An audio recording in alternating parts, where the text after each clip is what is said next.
Welcome back. Hey, well, none of this would occur to you, so on the basis that, you know, I'm the only person, apparently. What happened with Miss Susie's?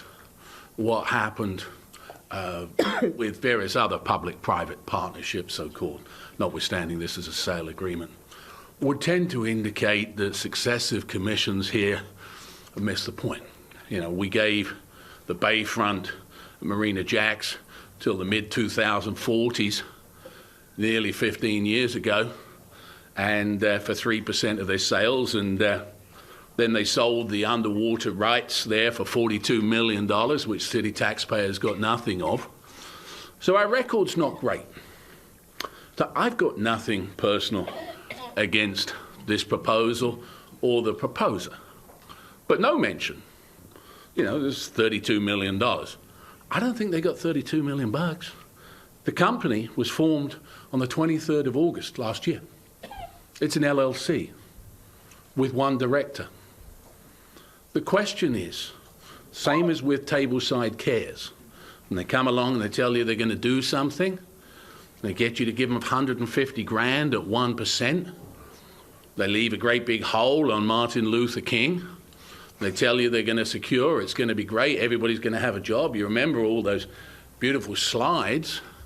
What did you get? Nothing. Why did you get nothing? Because they had no track record in it. You know, you call yourself a philanthropist, but you have to have done some philanthropy before. And the same thing applies to this. I had a couple of questions, which I don't know if they'll be able to answer, but this isn't their first rodeo on attempts to create money from city properties. There was one in Tampa, I think it was called Garden Square. And I didn't have the opportunity because I figured you'd have other speakers, but I would have a fair question because I think it goes to track record and credibility.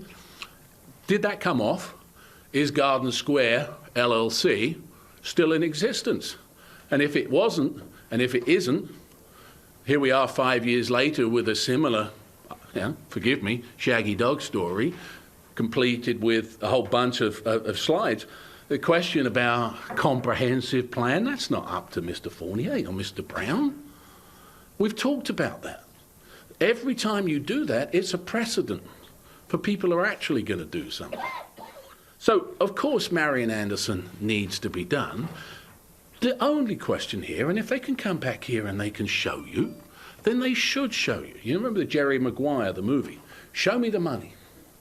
Show me actual evidence, because again, what we got here is you give something, and so what? If an LLC goes bust, if it comes to nothing, if they can't raise the money, then you're right back into trying to get this back and get this started again. What I'm saying is you're putting the horse before the cart. Too much talk about what they're going to do there, which is nicey nice. Let's ask this very simple question. Where is the evidence that they can do this? Where is the evidence that they've ever done this before? Where is the evidence that they've got actual money? And yeah, you don't need to close at all. You can give them a watertight contract the day they turn up and they prove all of those factors. But to not do that, to simply hope that it's going to come together because they're nice guys, because it's a nice idea, that's irresponsible. This has been empty land for 80 years. You're not under obligation to make this agreement today. You are under obligation to make sure that we don't end up with another Miss Susie's. You're under obligation to ask the difficult questions, which I know you don't want to ask. How much money is in this LLC? How much money are they guaranteed? What expertise have they got? Have they ever done anything like this themselves, ever? And if the answers to it are, we've got all of this money, look, there it is, there's a guarantee of money, there's this and that and the other, then great. I'll come and slap them on the back. But I suspect the lack of substance is because there is a lack of substance. And what we're looking for here, what they're looking for, is hope over experience. The road to hell is paved with good intentions.